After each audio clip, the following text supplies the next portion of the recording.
Masala shartiga ko'ra teng tomonli uchburchakning uchlarida joylashgan 3 ta zaryad berilgan.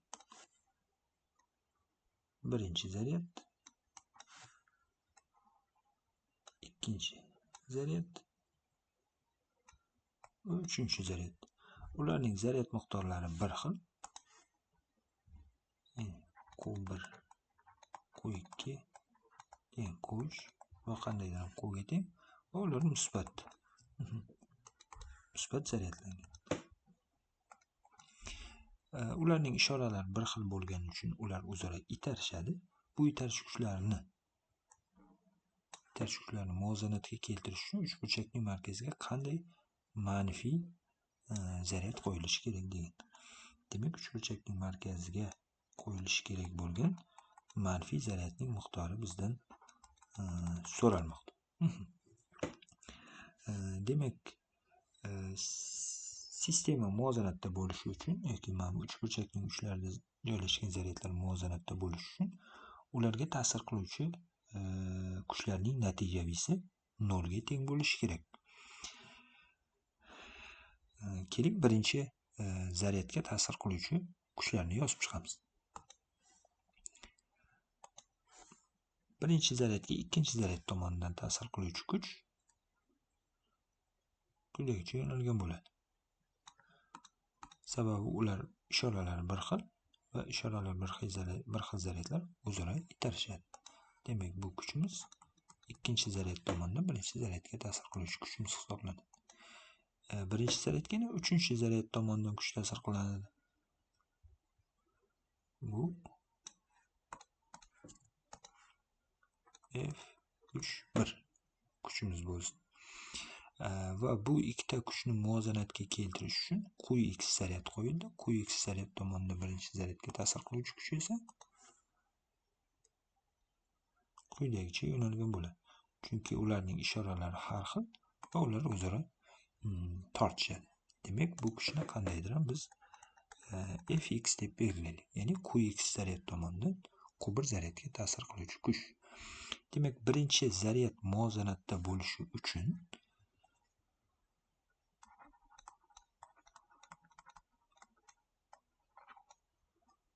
muvozanat sharti unga ko'ra F3(1), F2(1) va Fx kuchlarining vektor yondisi 0 ga teng bo'lishi kerak. Shu holda birinchi zaryad muvozanatda bo'ladi. Bu ifodani yana ham soddaroq ko'rinishga keltirish mumkin. Bu birinchi ifodamiz bo'lsin. Dastlab F3(1) va F2(1) kuchlarning natijaviysini topib olaylik. Ularning natijaviysi parallelogram qoidasiga ko'ra topilishi mumkin. Ya'ni shu vektorlardan parallelogram yasaladi. Bu parallelogramning diagonali esa shu kuchlarning natijaviysiga teng bo'ladi. Demak, buni biz F1 deylik. Ya'ni F3(1) va F2(1) kuchlarning natijaviysi. U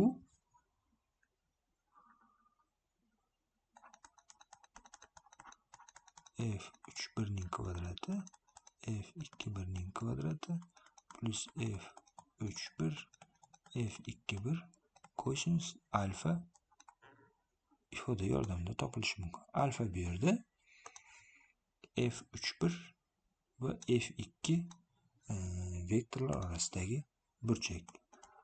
Demak, alfa bizda F3(1) va F2(1) vektorlar orasidagi burchak. F3(1) va F2(1) kuchlar qanday aniqlanadi? Uni Kulon qonuniga asosan yozishimiz mumkin. Kulon qonuniga ko'ra demak, F3(1) kuchimiz K Q3 Q1 taqsim ular orasidagi masofa, ya'ni Q3 bilan Q1 orasidagi masofa. Q3 bilan Q1 orasidagi masofani qandaydir ham A deb belgilaylik. Ular teng tomonli uchburchakning uchlarida joylashgan va uning tomonlari hammasi qandaydir ham A ga teng bo'lsin. Q3 va Q1 kuchlari orasidagi masofa A. Kulon qonuniga ko'ra F3(1) kuchini quyidagicha yozib olamiz. Biz Q3 va Q1 ning Qga tengligidan va musbatligidan bu uchinchi ifodani yana ham soddaroq ko'rinishda yozamiz. Demak, F31imiz K Q kvadrat taqsim A kvadrat.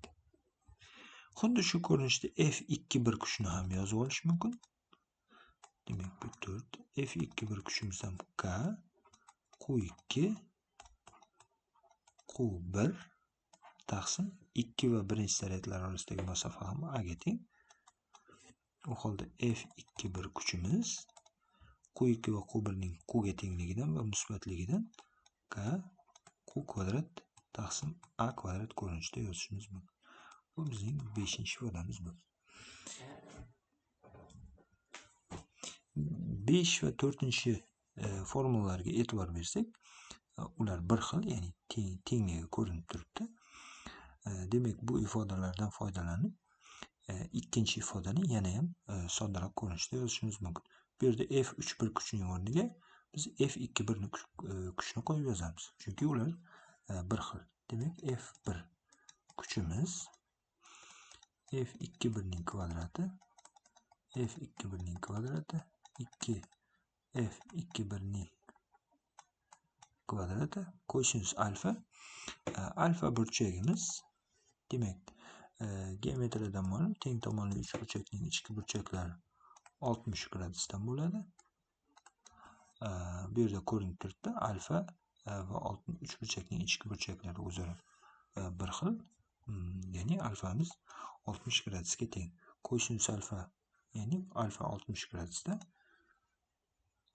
1/2 ga teng.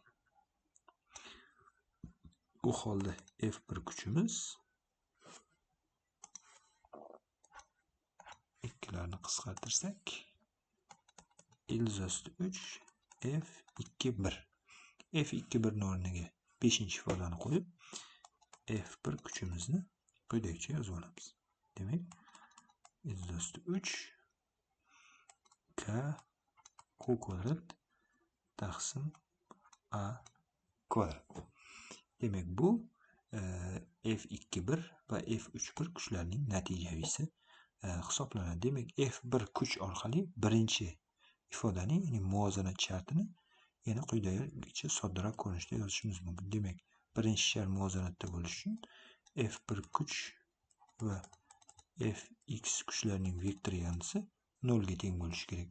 Yoki boshqacha aytganda, ular o'zaro qarama-qarshi va miqdor jihatdan teng bo'lishi kerak. Ya'ni bundan F1 kuch Fx kuchga teng bo'lishligi kelib chiqadi. Demak, bu bizda bu 6, bu 7-ifodamiz bo'lsin.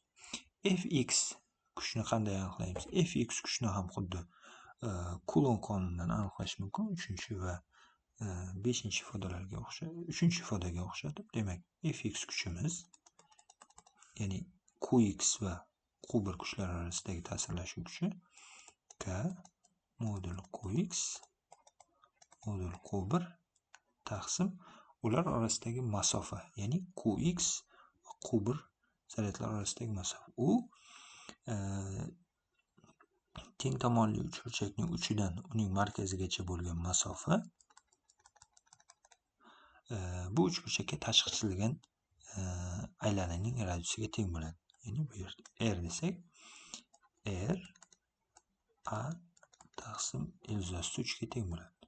Bu teng tomonli uchburchakka tashqi chizilgan aylananing radiusi.